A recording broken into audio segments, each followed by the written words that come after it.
या निर्लज्ज सरकारचं करायचं काय? फाशी द्या, फाशी द्या, फाशी द्या. सर्व युवा समाज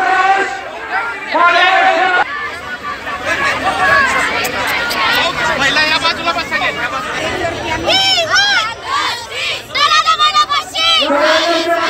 प्रास्ताविक वर्धा या ठिकाणी मनोगत करण्याची विनंती करतो. सरकार, पोलीस की खुद्द तरुणी. आज या ठिकाणी बदलापुरात जी घटना घडली आणि अनेक ठिकाणी घटना घडल्या त्याचा निषेध करण्यासाठी आम्ही आज इथे आलो. या महाराष्ट्रात चाललंय काय? शिवाजी महाराजांच्या काळात गोट्यातील गाय, अंगणातली तुळस आणि घरातील माय ह्या सुरक्षित राहिल्या पाहिजेत. याच महाराष्ट्रात आज असं चाललं आहे की महिला सुरक्षित नाहीत, मुली शाळेत सुरक्षित नाहीत. याचा निषेध करण्यासाठी आज आम्ही येथे आलो आहोत. इकडे लाडकी बहीण योजना 1500 रुपये सरकार देते आणि इकडं महिला सुरक्षित नाहीत. या सरकारचं काय करायचं?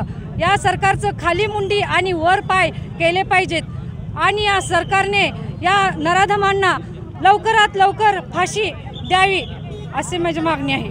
ओएसिस फर्टिलिटीच्या तज्ञांनी IVF उपचार पद्धतीद्वारे 1 लाखांहून अधिक जोडप्यांना मातृत्व प्राप्तीचा आनंद दिला आहे. मोफत अपॉइंटमेंट बुक करण्यासाठी आजच संपर्क साधा. तर आजचा हा जो मोर्चा निघाला त्याला खरंच आमचा महिलांच्याकडून पूर्णपणे पाठिंबा आहे. आज स्वातंत्र्य आपल्याला मिळून इतकी वर्ष झाली. नुकताच आपला 15 ऑगस्ट आपण साजरा केला, अगदी आनंदानं उत्साहानं साजरा केला. पण खऱ्या अर्थानं कुठंतरी आम्ही महिला अजूनही स्वातंत्र्य झालेलो नाही किंवा आम्हाला स्वातंत्र्य मिळालेलं नाही असं आम्हाला वाटतंय.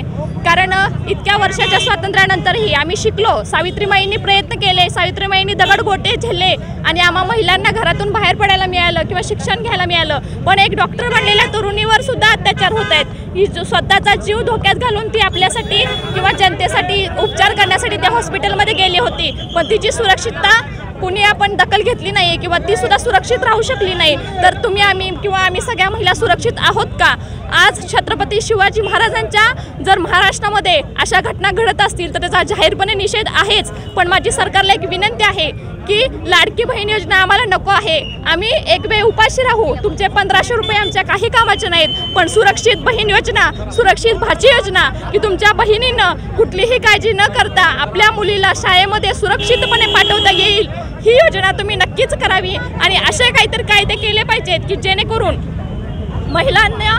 महिलांना जर असे अत्याचार करणारे जे लोक आहेत त्यांना त्या ठिकाणी कडक, जर तुम्ही एखादी नोंद घ्यायला किंवा जर तिथं पोलीस स्टेशनमध्ये गेल्यानंतर ते दखल घ्यायला सुद्धा इतके 8 ते 10 तास लावले जातात. तर पुढे तुम्ही त्याचं काय करणार आहात? तर त्या ठिकाणी असा कडक कायदा पाहिजे की ज्या दिवशी हा प्रकार घडेल त्या दिवशीच त्या नराधमाला शिक्षा झाली पाहिजे किंवा ह्याहीपेक्षा मोठा काहीतरी कडक कायदा केला पाहिजे जेणेकरून अशा घटना घडणारच नाहीत. घडल्यानंतर निषेध करणं त्याचा काही उपयोग नाही आहे. जे घडून गेले ते परत आपण सुधारू शकत नाही. पण इथून पुढं होऊच नये म्हणून काय करता येईल हे त्यांनी बघावं आणि आम्हाला लाडकी बहीण नाही तर लाडकी सुरक्षित बहीण योजना द्यावी ह्याची माझी सरकारला विनंती राहील. असं तंबीत बोलले ते चाललंय काय हे समजत नाही आपणाला. हे योग्य नाही.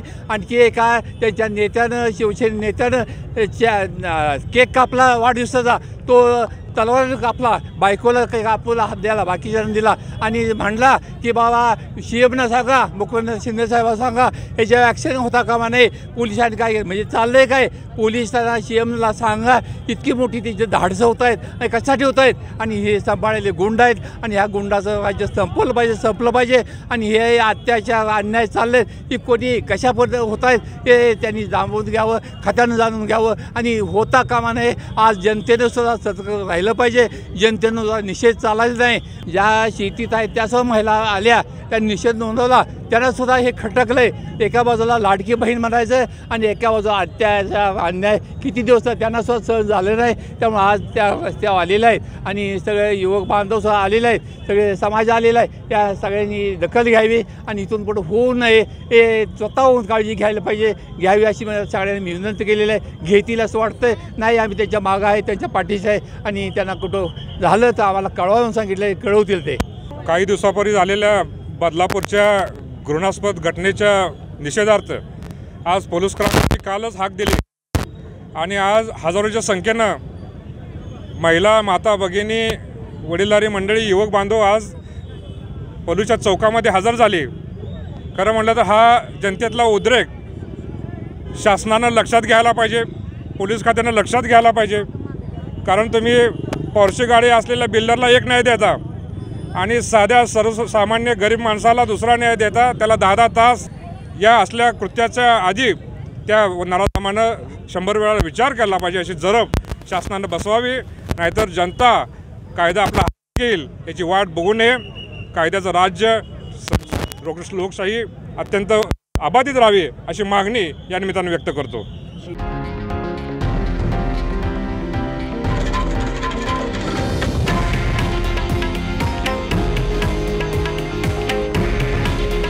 हे आहे देशातील नंबर 1 न्यूज नेटवर्क आणि आपण पाहत आहात TV9 मराठी.